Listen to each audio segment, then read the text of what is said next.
Hi friends, എല്ലാവർക്കും PNV amazing വേൾഡിലേക്ക് സ്വാഗതം. SSLC തുല്യതാ പരീക്ഷയ്ക്ക് വേണ്ടി തയ്യാറെടുക്കുന്നവർക്കായി ജീവശാസ്ത്രം അഥവാ ബയോളജിയിലെ ആദ്യ പാഠം ആണ് ഇന്നത്തെ വീഡിയോയിൽ ഉൾപ്പെടുത്താൻ ഉദ്ദേശിക്കുന്നത്. ബയോളജിയിൽ അഥവാ ജീവശാസ്ത്രത്തിൽ ആകെ 7 പാഠങ്ങളാണ് ഉള്ളത്. അതിലെ ആദ്യത്തെ പാഠം എന്ന് പറയുന്നത് അണുജീവിയിൽ നിന്ന് മനുഷ്യനിലേക്കൊരു ജൈവയാത്ര. വളരെ രസകരമായ രീതിയിലാണ് പാഠപുസ്തകത്തിലെ ഈ ഒരു ആദ്യത്തെ പാഠം അവതരിപ്പിച്ചിരിക്കുന്നത്. പാഠത്തിൻ്റെ പേര് സൂചിപ്പിക്കുന്നത് പോലെ തന്നെയാണ് നമ്മുടെ ഈ ഒരു അധ്യായത്തിലേക്ക് കടക്കുമ്പോൾ ആദ്യം തന്നിരിക്കുന്ന ചിത്രം. അതായത് ആദ്യത്തെ ചിത്രം എന്ന് പറയുന്നത് ഒരു അണുജീവിയാണ്. അവസാനം ഈ ഒരു അണുജീവി പരിണമിച്ച് മനുഷ്യൻ്റെ രൂപത്തിലേക്ക് മാറിയിരിക്കുന്നു. മനുഷ്യ പരിണാമം വിശദീകരിക്കാൻ വേണ്ടി നമ്മുടെ ടെക്സ്റ്റ് ബുക്കിലെ ഉദാഹരണമായി തന്നിരിക്കുന്നത് ആദ്യകാലത്ത് ഇറങ്ങിയിട്ടുള്ള സെൽഫോണും ഇന്ന് നമ്മൾ ഉപയോഗിക്കുന്ന സ്മാർട്ട് ഫോണും അവ തമ്മിലുള്ള വ്യത്യാസമാണ്. അതായത് ആദ്യത്തെ സെൽഫോണും പിന്നീട് കൊടുത്ത രണ്ടാമത്തെ സെൽഫോണും തമ്മിൽ വലിയ മാറ്റമൊന്നും സംഭവിക്കുന്നില്ല. എന്നാൽ ആദ്യ സെൽഫോണ് പരിണമിച്ച് ഇപ്പോൾ നമ്മൾ ഉപയോഗിക്കുന്ന തരത്തിലുള്ള സ്മാർട്ട് ഫോൺ ആകുമ്പോൾ ഒരുപാട് മാറ്റം അതിന് സംഭവിച്ചു. 1983 ചിത്രത്തിൽ തന്നിരിക്കുന്ന ആദ്യ സെൽഫോണിൻ്റെ ആവിർഭാവം. എന്നാൽ ഇപ്പോൾ 2024 എത്തുമ്പോൾ ആദ്യം നമ്മൾ ഉപയോഗിച്ചിരുന്ന സെൽഫോണും ഇപ്പോൾ നമ്മൾ ഉപയോഗിക്കുന്ന സ്മാർട്ട് ഫോണും തമ്മിൽ ഒരുപാട് വ്യത്യാസമുണ്ടെന്ന് നമുക്ക് മനസ്സിലാക്കാം. എന്നാൽ 1983 മുതൽ 2024 വരെയുള്ള കാലയളവ് എന്ന് പറയുന്നത് ആകെ 4 പതിറ്റാണ്ടിൻ്റെ വ്യത്യാസമേ ഉള്ളൂ. എന്നാൽ ചിത്രത്തിൽ തന്നിരിക്കുന്ന അണുജീവിയിൽ നിന്ന് മനുഷ്യനിലേക്ക് പരിണമിച്ചെത്താൻ കോടാനുകോടി വർഷങ്ങൾ വേണ്ടി വന്നു.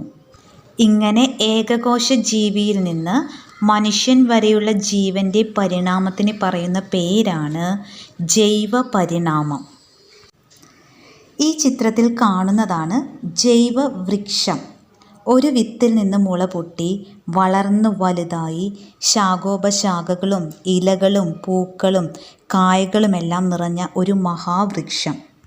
ഇതിൽ കൊടുത്തിരിക്കുന്ന ആ വിത്തിനെ നമുക്ക് ആദ്യ ജീവനായി കണക്കാക്കാം. അങ്ങനെയെങ്കിൽ ആ വിത്ത് എവിടെ നിന്ന് വന്നു എന്നതാണ് അടുത്ത ചോദ്യം. ജീവോൽപത്തി കൃത്യമായി പറയാൻ നമ്മുടെ കൈകളിൽ രേഖകളൊന്നുമില്ല. എങ്കിലും മതിയായ രേഖകൾ വെച്ച് നമ്മുടെ ശാസ്ത്രജ്ഞന്മാർ ചില കണക്കുകൂട്ടലുകൾ നടത്തിയിട്ടുണ്ട്. ചിത്രത്തിൽ തന്നിരിക്കുന്നതാണ് ആ കണക്ക്. അതായത് ഭൂമിയുടെ ഉൽപ്പത്തി ഉണ്ടായത് ഏകദേശം 460 കോടി വർഷങ്ങൾക്ക് മുൻപാണ്. ആദ്യ ജീവൻ ഉത്ഭവിച്ചത് ഏകദേശം 380 കോടി വർഷങ്ങൾക്ക് മുൻപും കോശമർമ്മം അഥവാ ന്യൂക്ലിയസ് ഇല്ലാത്ത ഏകകോശ ജീവികൾ ഉണ്ടായത് 350 കോടി വർഷങ്ങൾക്ക് മുൻപാണ്. കോശമർമ്മം അഥവാ ന്യൂക്ലിയസ് ഉള്ള ഏകകോശ ജീവികൾ ഉണ്ടായത് 150 കോടി വർഷങ്ങൾക്ക് മുൻപാണ്. ബഹുകോശ ജീവികളാകട്ടെ 100 കോടി വർഷങ്ങൾക്ക് മുൻപാണ് ഉത്ഭവിച്ചതെന്ന് കരുതുന്നു. എന്നാൽ മനുഷ്യൻ ഉണ്ടായിട്ട് ഏകദേശം 3 ലക്ഷം വർഷങ്ങളേ ആയിട്ടുള്ളൂ. ജീവോൽപത്തിയെക്കുറിച്ച് പ്രതിപാദിക്കുന്ന 2 സിദ്ധാന്തങ്ങളാണ് നിലവിലുള്ളത്. അതിലൊന്നാണ് പാൻസ്പെർമിയ സിദ്ധാന്തം. പാൻസ്പെർമിയ സിദ്ധാന്തം അനുസരിച്ച് പ്രപഞ്ചത്തിൻ്റെ ഏതെങ്കിലും ഒരു ഭാഗത്ത് ജീവൻ ഉത്ഭവിക്കുകയും ഉൽക്കകൾ വഴി അത് ഭൂമിയിലെത്തി എന്നുമാണ് ഒരു വിഭാഗം ശാസ്ത്രജ്ഞർ വാദിച്ചത്. അതിൻ്റെ ചിത്രമാണ് കൊടുത്തിരിക്കുന്നത്. ഈ ചിത്രം നോക്കൂ. ഇതൊരിക്കലും കത്തിജ്വലിച്ച് നിൽക്കുന്ന സൂര്യനല്ല, മറിച്ച് കോടാനുകോടി വർഷങ്ങൾക്ക് മുമ്പ് ചുട്ടുപഴുത്ത അവസ്ഥയിലാണ് നമ്മുടെ ഭൂമി നിലനിന്നിരുന്നത് എന്നാണ് പറയപ്പെടുന്നത്. കാലക്രമേണ ഭൂമി തണുക്കുകയും തുടർച്ചയായി മഴ പെയ്ത് സമുദ്രങ്ങൾ ഉണ്ടാവുകയും ചെയ്തു. അതിനുശേഷമാണ് ജീവൻ ഉണ്ടാകുന്നത്. അതായത് 380 കോടി വർഷങ്ങൾക്ക് മുമ്പ്. അന്ന് നിലനിന്നിരുന്ന പ്രത്യേക സാഹചര്യത്തിൽ ചില ജൈവ തന്മാത്രകൾ രൂപപ്പെടുകയും അവ തമ്മിൽ സംയോജിച്ച് ആദ്യത്തെ ജീവി ഉണ്ടായി എന്നുമാണ് രാസപരിണാമ സിദ്ധാന്തം അനുമാനിക്കുന്നത്. റഷ്യൻ ശാസ്ത്രജ്ഞൻ A.I. Oparin, ബ്രിട്ടീഷുകാരനായ J.B.S. ഹാൽഡെയ്ൻ എന്നിവരാണ് ഈ സിദ്ധാന്തത്തിൻ്റെ ഉപജ്ഞാതാക്കൾ. അങ്ങനെ രണ്ട് സിദ്ധാന്തങ്ങളാണ് ജീവോൽപത്തിയെക്കുറിച്ച് വിശദീകരിക്കുന്നത്. ഒന്ന് പാൻസ്പെർമിയ സിദ്ധാന്തം, രണ്ട് രാസപരിണാമ സിദ്ധാന്തം. അടുത്തതായിട്ട് ഈ ഒരു പാഠഭാഗത്ത് നമ്മൾ നോക്കാനായിട്ട് പോകുന്നത് മില്ലർ പരീക്ഷണമാണ്. ആദിമ ഭൂമിയിലെ അന്തരീക്ഷം രസതന്ത്ര പരീക്ഷണശാലയിൽ പുനർസൃഷ്ടിക്കുന്നത് എങ്ങനെയെന്നുള്ള പരീക്ഷണമാണ് മില്ലർ പരീക്ഷണം. 1953 രണ്ട് ശാസ്ത്രജ്ഞർ ചേർന്നാണ് ഈ ഒരു പരീക്ഷണം നടപ്പിലാക്കിയത്. സ്റ്റാൻലി മില്ലറും ഹാരോൾഡ് യുറേയും. അതുകൊണ്ട് ഈ ഒരു പരീക്ഷണം മില്ലർ യുറേ പരീക്ഷണം അഥവാ മില്ലർ പരീക്ഷണം എന്നറിയപ്പെടുന്നു. 360 വർഷം മുമ്പുണ്ടായിരുന്ന ഭൗമാന്തരീക്ഷത്തിൽ മീഥെയ്ൻ, അമോണിയ, ഹൈഡ്രജൻ, ജലം എന്നിവ ഉണ്ടായിരുന്നു. ജലം നീരാവിയുടെ രൂപത്തിലായിരുന്നു. ഇതാണ് ഈ പരീക്ഷണത്തിൽ പുനർസൃഷ്ടിച്ചത്. ഇടിമിന്നലിൽ നിന്നോ അൾട്രാവയലറ്റ് വികിരണങ്ങളിൽ നിന്നോ ആയിരിക്കണം അന്ന് ആവശ്യമായ ഊർജം കിട്ടിയത്. ഇവിടെ, അതായത് ഈ രാസപരീക്ഷണശാലയിലെ വൈദ്യുതി ഉപയോഗിച്ച് തീപ്പൊരി ഉണ്ടാക്കി പരീക്ഷണത്തിനൊടുവിൽ പലതരം ജൈവ തന്മാത്രകൾ ഉണ്ടായതായി കണ്ടു. ആദ്യത്തെ കോശം എങ്ങനെ ഉണ്ടായി എന്ന് ഇപ്പോഴും നമുക്ക് തൃപ്തികരമായ ഉത്തരമില്ല. കാരണം ഇതുവരെ നമുക്ക് കൃത്രിമമായി ഒരു കോശം പോലും ഉണ്ടാക്കാൻ കഴിഞ്ഞിട്ടില്ല. ഇപ്പോഴുള്ള അനുമാനം ഇങ്ങനെയാണ്: ആദ്യം ചെറിയ ചെറിയ ജൈവ തന്മാത്രകൾ ഉണ്ടാവുകയും അവ കൂടിച്ചേർന്ന് മാംസ്യം, RNA, DNA മുതലായ വലിയ ജൈവ തന്മാത്രകളും ഉണ്ടായി. അവയ്ക്ക് ചുറ്റും കൊഴുപ്പും മറ്റുമുള്ള ആവരണമുണ്ടായി. അങ്ങനെ ആയിരിക്കാം ആദ്യത്തെ കോശമുണ്ടായത്.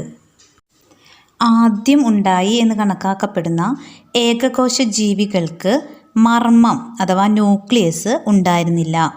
അവയ്ക്ക് ഉദാഹരണങ്ങളാണ് ബാക്ടീരിയ, അമീബ തുടങ്ങിയവ.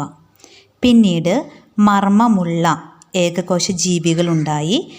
തുടർന്ന് ബഹുകോശ ജീവികളും, പിന്നീട് അതിൽ നിന്ന് ചെറിയ ജീവികൾ, അതിനുശേഷം വലിയ ജീവികൾ, അതിനുശേഷം ഇന്ന് കാണുന്ന എല്ലാ ജീവജാലങ്ങളും ഉണ്ടായി എന്ന് കരുതപ്പെടുന്നു.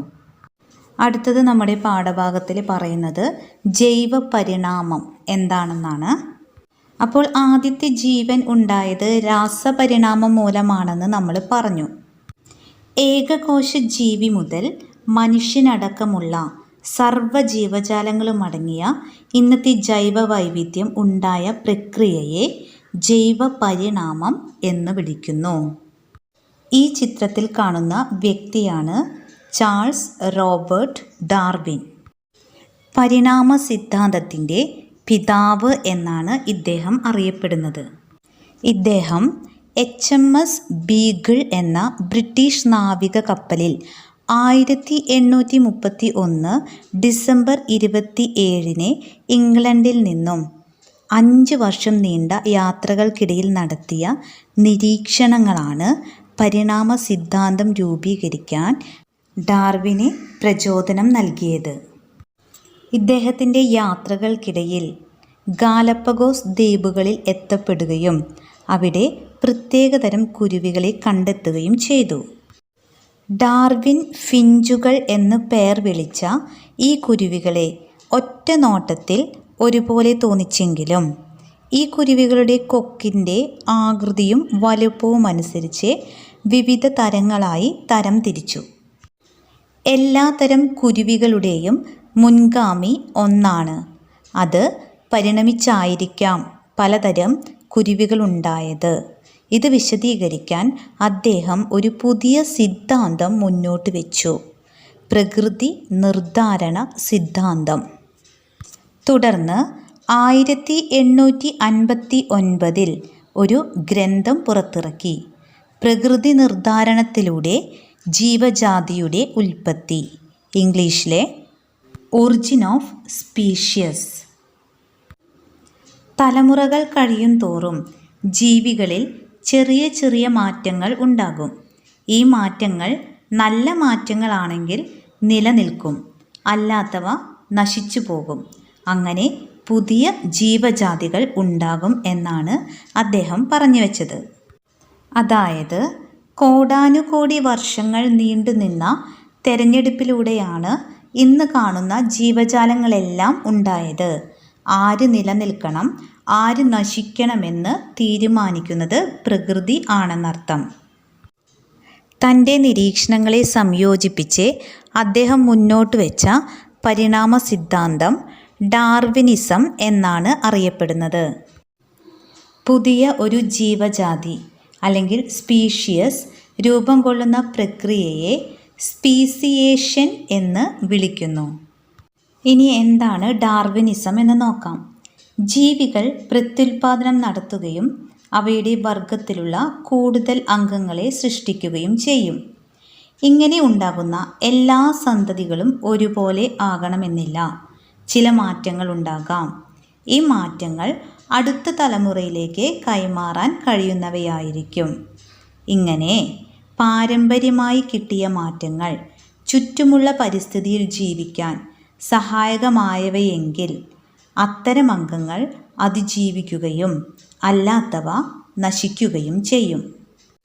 ഇങ്ങനെ മാറ്റം സംഭവിച്ച അംഗങ്ങൾ മറ്റ് അംഗങ്ങളുമായി ഇണചേരാൻ കഴിയാത്ത വിധത്തിൽ ഒറ്റപ്പെടുമ്പോൾ പുതിയ ജീവജാതി അല്ലെങ്കിൽ സ്പീഷ്യസായി മാറുകയും ചെയ്യും. ഈ ഒരു പാഠത്തിൻ്റെ പകുതി ഭാഗം ഏകദേശമായിട്ടുണ്ട്. ബാക്കി പകുതി നെക്സ്റ്റ് വീഡിയോയിൽ അപ്ലോഡ് ചെയ്യാമെന്നാണ് ഉദ്ദേശിക്കുന്നത്. ഈ വീഡിയോ നിങ്ങൾക്ക് ഉപകാരപ്പെട്ടെങ്കിൽ തീർച്ചയായും സപ്പോർട്ട് ചെയ്യുമെന്ന് പ്രതീക്ഷിക്കുന്നു. അപ്പോൾ ഈ ഒരു വീഡിയോൻ്റെ ബാക്കി ഭാഗവുമായിട്ട് അടുത്ത ദിവസം നമുക്ക് കാണാം. താങ്ക്